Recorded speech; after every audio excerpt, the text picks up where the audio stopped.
All right, here's another miscellaneous train on the York secondary branch. That looks like a Conrail, next Conrail engine leading. Looks also like a GP38-2.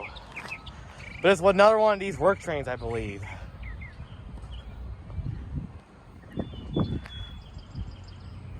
This took me aback. It was that Wago and yeah.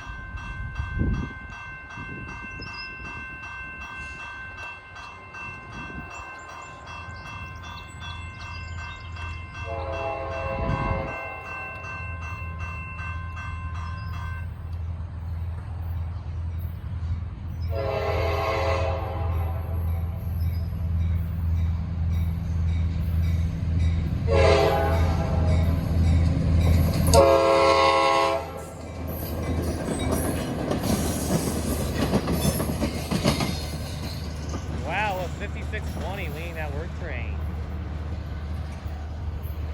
That took me aback.